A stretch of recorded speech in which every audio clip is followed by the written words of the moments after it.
Castlevania, a show that with years of working on and seasons to watch, got the title of the best game adaptation.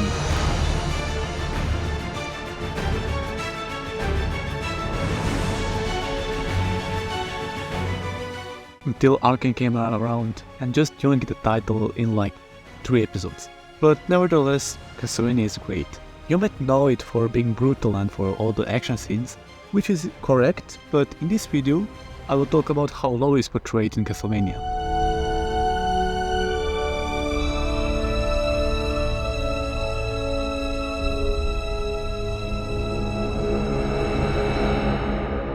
When I started this video, I was not prepared to notice just how much there is to talk about love in this show, so I'll make 2 parts on this thematic.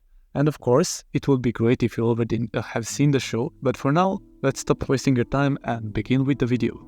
At the beginning of the first episode, we see Brutality, and the person going through that brutality knocks on the front door with plans to learn and to improve the world. The teacher that could give her such an education is Dracula, a really brutal guy who hates humans and is using his knowledge for not so great things. Dracula was impressed by the courage of the person to just come in and ask him to teach her. That person, Lisa, is nobody, just a doctor from the town, and Dracula was known worldwide. The reason why Dracula didn't kill her is that he never saw a human behaving like that. All his thoughts on how humans were just proven to be wrong. There is an individual who is not like other humans, and he chooses to give her a chance.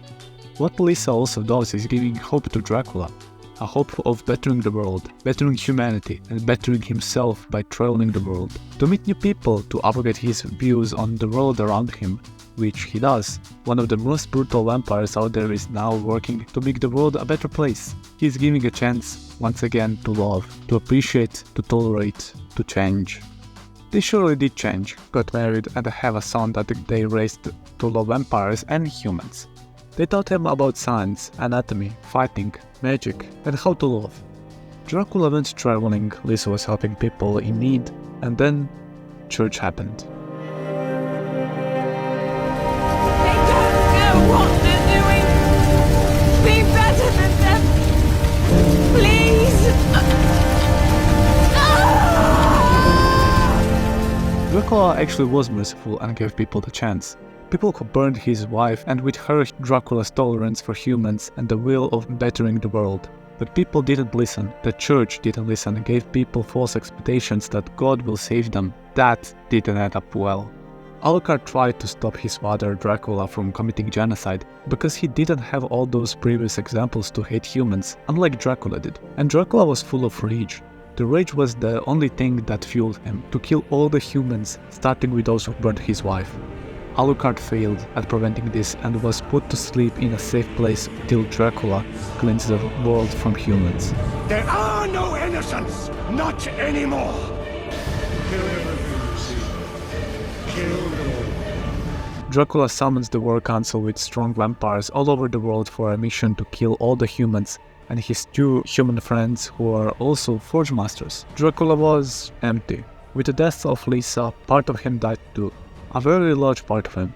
Almost nothing left, only hatred for humans remained. He didn't care about how the war will go. He only cared that every human dies at the end and trusted his War Council to make strategies for that to happen. Because Dracula is not as strong mentally as he was, everyone is a little bit disappointed, and there was another vampire that was not strong or famous as Dracula, but her ambitions filled the void that Dracula left. She was doing all the steps of the war, but for the final cause to overthrow Dracula, and so some of the royal generals betrayed Dracula and were attacked by an army that could destroy them. He once again witnessed himself being wrong about humans. His royal Forge Master, also friend, showed loyalty and love for Dracula, far more than any other vampire showed him ever before, and so he does something merciful once again for a human. No! Dracula! No! Alucard came to kill his father with some help of Hunter and Magician, which they gave up a fair fight and were totally dominated by Dracula. Killing his son in the home that he raised him with his wife, he had a moment of regret, of betraying Lisa, of betraying love, and did the final act of love and let his son kill him, to stop the genocide, to let humans live and to meet his wife in hell. Dracula was more a vampire of love and hate, and let his final moment be an act of love. Now, Trevor, from the family of Belmonds, monster slayers and vampire hunters for centuries, he finds himself lost on the line of Belmonds, and he is drunk. Quite nihilistic about the world, he hated the church and priests because priests hunted his family for doing witchcraft, which is of course false. Now Trevor, traveling around the town that was raided by Dracula's army, stumbles on a priest about to kill another innocent person, and he was about to not get involved, but something within him called, and he helped the guy.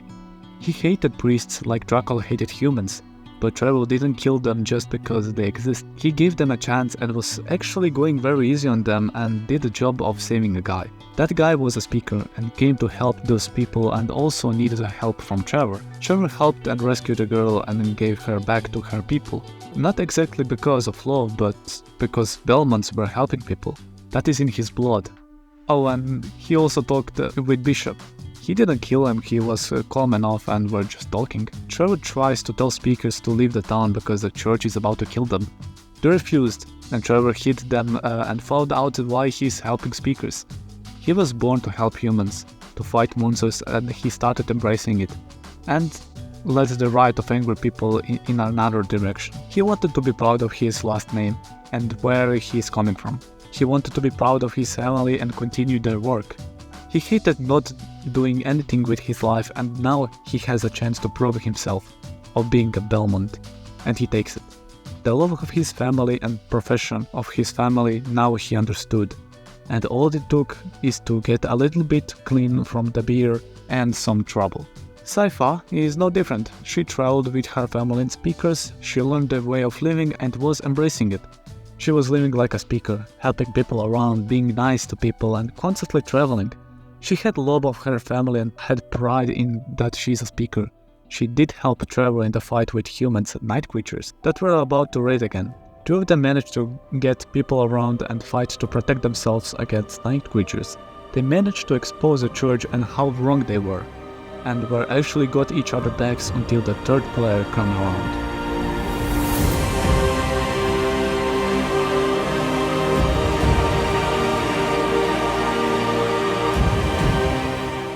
Alucard. Determined to stop his father because of love of his mother and her people, he knows that he alone can't stop Dracula, so he's searching for companions to do so. Trevor and Alucard are complete opposites, but yet the same. Alucard has been raised in a loving family and marvels home where he had every advantage than other humans and vampires because of his strength, unlike Trevor, where most of his childhood was learning how to fight and loneliness when everyone died. They both are immature fighters with same goal in mind, to kill each other, but before that, to kill Dracula and stop the genocide. We have our main trio that tries to be like the best trio known and manages to hide it very well. All the difference, everyone have their strengths and weaknesses and have the same goal and are ready to achieve it together. For us to tolerate each other and to know each other and slowly influence one another. Trevor becomes nicer, Alucard more tolerant, and Sypha a babysitter. On the other side we have a team of 4 female vampires, Lenore, Striga, Morgana and Carmilla. Just like the 4 seasons, Lenore is merciful like spring, Striga is direct and cold like autumn, Morgana is more about taking pleasure in situations like summer, and Carmilla is unforgiving like winter. And they all have some traits in common, like they all have superiority complex. Humans are like animals for them, and other vampires are not as great as they are. The only equal to them 4 is themselves, only the 4 of them on top of the world. They're strong and manipulative creatures that get what they want. They're not agreeing on everything, but they find out to compromise. They're loyal to each other and love each other. Together they rule the Styria, but on paper, Carmilla is queen and the most ambitious of them all. Morgana and Lenore are more about slower but safe progress, and Striga is about getting the job done as perfectly and as fast as it can get done. Now back to Alucard. He defeated his father and is left to guard Dracula's castle and Belmond's home.